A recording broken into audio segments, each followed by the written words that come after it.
So that's exactly what we're going to do in this episode. We're going to take a look at how the Chesapeake and Ohio ran things versus how CSX does today.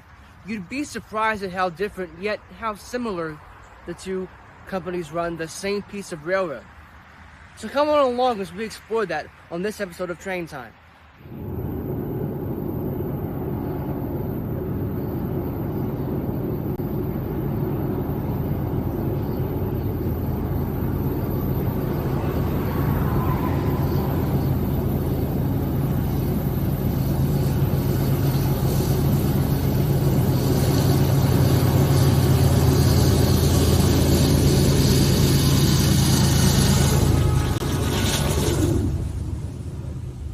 Another train marches east, just as they've been doing on this railroad for over 150 years.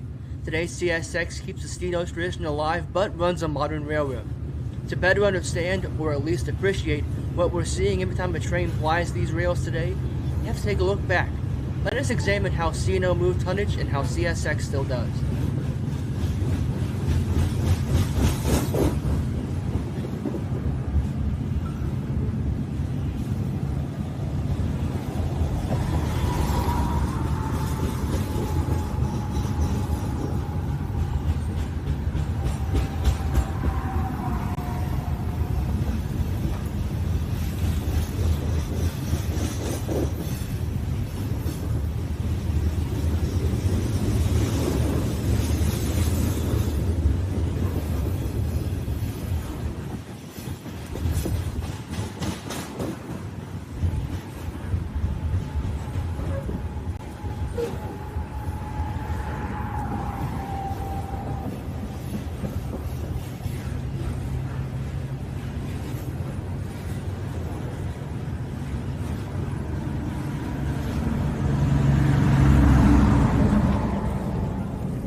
Governing train movements begins with the dispatcher. The dispatcher that controlled the New River had their office on the top floor of the Hinton Depot. A climb up these stairs would have put you right in the middle of all the action getting trains over the C&O. How did it all get done? A lot of people. When the dispatcher needed to get a message down the line, they used a small army of employees at various points along the route, be it station agents at stations like Thurmond or Prince, or cabin operators who manned interlocking towers, called cabins on the C&O, and controlled junctions to facilitate train movement. This is RU Cabin in Russell, Kentucky. Although it's no longer active, it's one of the few cabins still left on the C&O main line, as CSX eventually demolished most that hadn't been taken down by C&O or Chessie. At one time, RU Cabin guarded the entrance to the largest classification yard owned by a single railroad. Now that honor belongs to the huge Bailey Yard in North Platte, Nebraska, owned by Union Pacific. RJ Cabin is a great place to go over the process of authorizing train movements back in the day. The process went something like this. The dispatcher would call an operator and dictate the train order to the operator, who would then read it back word for word to make sure everyone was on the same page. Here's what that read back between the dispatcher and operator would have sounded like. Thanks to Mike Burgett for permission to use this audio. It is not technically from the field, but it may as well be. Mike has an amazing model railroad showcasing the C&O as it was in the summer of 1965. Here the dispatcher is getting read back from the operator at Gladstone, Virginia. Not really our neck of the woods, but the same thing would have happened at, say, Sewell or Golly or anywhere along the New River. Train order number 303, 303, August 12, 1-2-1965, 1965, to the CAE Extra 7094, 7094, West WEST, and the operator Gladstone, GLADSTONE, at Gladstone, GLADSTONE. Body of the order reads, after Extra 7420-7420, East, EAST, arrives at Gladstone, GLADSTONE. Extra 7094-7094, West, WEST has right over. Opposing trains on eastward, EAST, WARD, track, Gladstone, GLADSTONE, and Walkerford, WALKER, FORD. Gladstone will make order train number 303 complete at 11:29 p.m. Dispatcher DSP.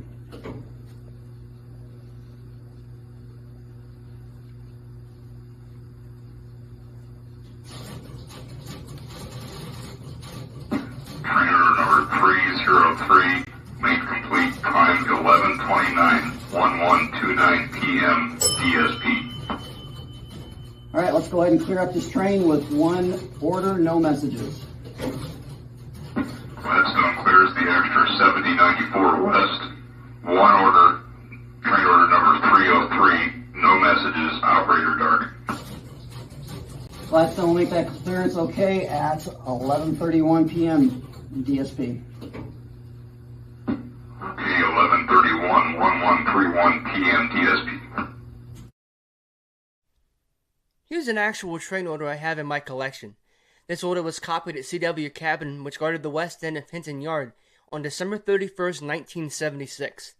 In this order, they are telling trains do not exceed 30 miles an hour around Hanley. Top speed for most trains in Hanley at that time was 50, so this is a significant drop in speed, but there was something that had them doing that, so they had to follow the order. Once the order was cleared by both the dispatcher and the operator, the train order board would be set. The train order board was usually a semaphore and indicated to the train crew if they had any orders to pick up or if they could just keep on rolling. The semaphore system used on the C&O was fairly simple. If it was pointed straight up, there were no orders for your train and you could proceed. If the semaphore was at a 45-degree angle, it meant you had orders and you better be ready to get them. A semaphore pointed straight down meant to stop your train, go inside, and sign the orders you were getting. The vast majority of train orders were picked up on the fly using a train order hoop. It was either a stationary hoop like this one or the operator holding one on the end of a long pole so the crew could simply reach out their arm and grab it. Both the head end and caboose got a copy of the orders, and the operator kept the copy as well. Today, CSX keeps all their dispatchers in Jacksonville, Florida at their huge dispatching center, and the railroad is governed using a computer to control signals. Once the dispatcher creates a route for a train through their territory, signals will light up giving appropriate indications. In this case, we're looking at a clear signal on track 2 for train U212, an extra manifest train that's on the way to Russell, Kentucky. U212 is likely CSX playing a little bit of catch-up and trying to get some customers back on schedule outside of the regularly scheduled train that runs this route. Just one engine is carrying 77 cars over the road this morning. When I got down here, the signal was red, and after waiting a while, it turned green. If I had to guess, I'd say U212 had some business to do in Quinnamont, and when they were ready to go, the dispatcher sent them on through. On CSX, it's a rule that all trains call out signals as they go along the line. They call out on the radio the train number, lead engine number, signal indication, what track they're on, and the direction of travel. They do so on what's called the road channel, a radio channel designated to be used by all trains and other track vehicles on a certain segment of track, and anyone else out there who's working on the old C-Note today should know where you are if they're on that channel. Listen as the crew of U212 calls out the Thurman signal.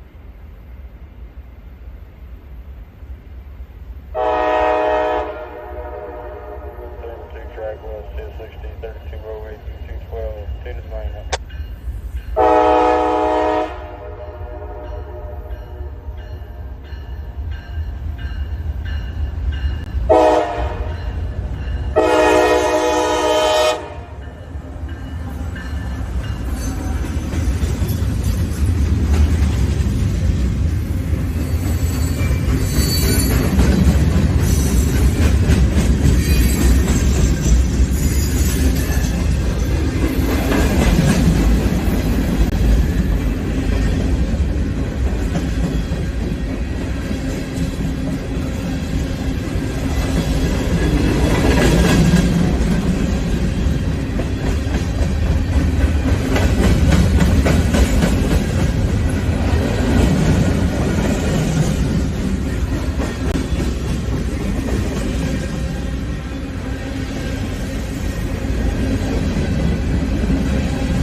at the signal now. Notice how it's red? It turned red after the lead engine passed under it. What that means is that U-212 is now in the block of railroad that signal governs, and it's telling any train that may be behind it to stop. In this case, that block reaches to Sewell. It will stay red until the dispatcher lines another train westward on track 2, however long that takes. If you're somewhere on CSX rail and you see anything but an all-red signal, there is a train coming. It may be 5 minutes or 45 minutes, but there is definitely one coming. Even though the dispatcher is sitting all the way in Florida, train crews can still call them directly by radio. This is an R.J. Corman crew bringing a coal train into Thurman with a very special leader, CSX 1776, the spirit of our armed forces. When the train stops, they'll call the CSX dispatcher and get permission to enter his railroad.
Down here, Left Creek, they got the siren run around them.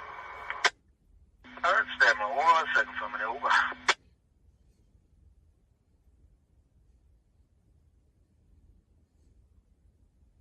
Alright, got the,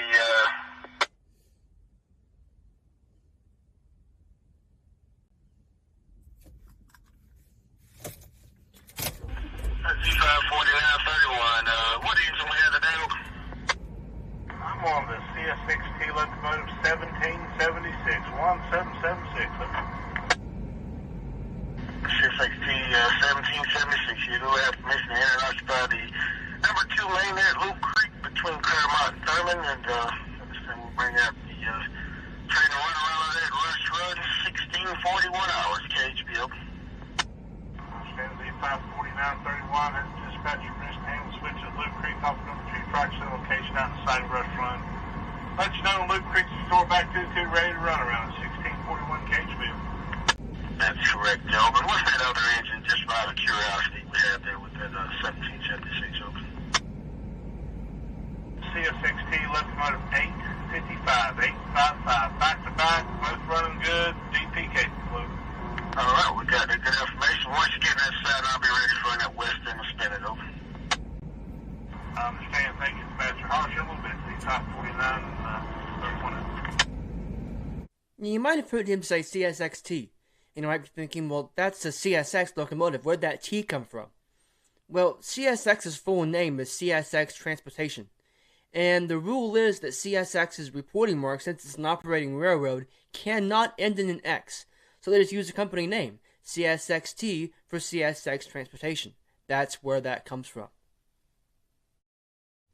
One of my favorite aspects of all-time railroading is OSing a train. Depending on who you ask, OS can mean on sheet, on station, or out of station. I've heard all three. On sheet refers to the train sheet each operator or station agent kept showing train movements by their location each day. On station is simply saying, hey, this train is at the station that I'm at. Or out of station is, again, the train is out of the station that I'm at. To OS a train is simply notifying others, including other agents and the dispatcher, that a train has passed you. OSing a train was as simple as getting on the telegraph, telephone, or teletype and reporting the train by you. We'll use this coal train as an example. Since the coal train is not a timetable train, so it's an extra, and extras are identified by lead engine number only, in this case CSX 3237 East, since it's an eastbound train. So our OS report would read Extra 3237 East, OS DN. DN was the telegraph code for Thurman, and we'll note the time at 10:25 a.m. Today most all coal trains are labeled as needed. Some may run multiple times a week, and some may only run once a year. They're not technically extra trains, so they're not regularly scheduled either. They do have a train symbol, though. For example, C206 is a symbol for eastbound loads that come off R.J. Corman here in Thurman for Newport News.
Perhaps the most iconic image of railroading gone by is the caboose at the end of a freight train.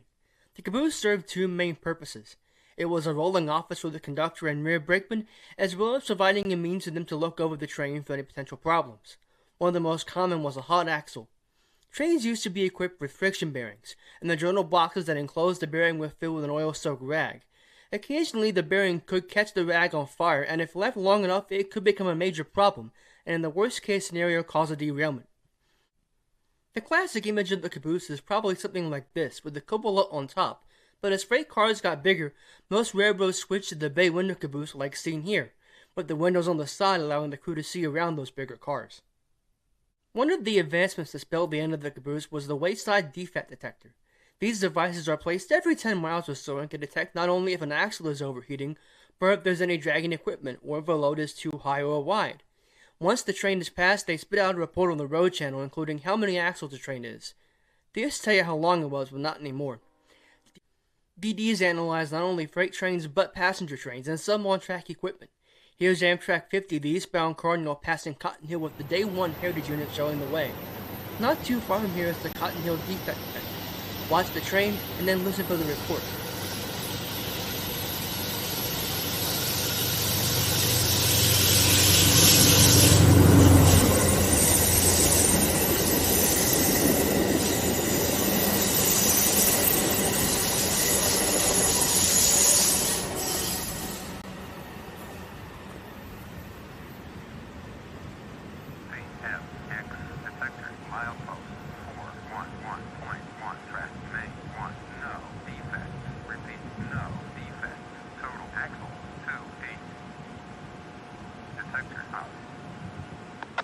Amtrak 1527 on the 301, eastbound, number 1 track, there Cotton Hill, ready to go. Thank you so much for watching. If you enjoyed the program and would like to watch past episodes or check out our other broadcasts, you can do so on our Facebook page at New River Network. You can subscribe to our YouTube channel, again, New River Network. Check us out on Roku. WatchNRN.com shows you exactly what's being shown on air at that time. And speaking of on air, you can also watch us over the airwaves in cable. Yep, we're on cable. Channel 4 on the Plateau, Channel 17 down in the valley. So, for the New River Network, I'm Lucas Berry. Reminding you that any time is train time.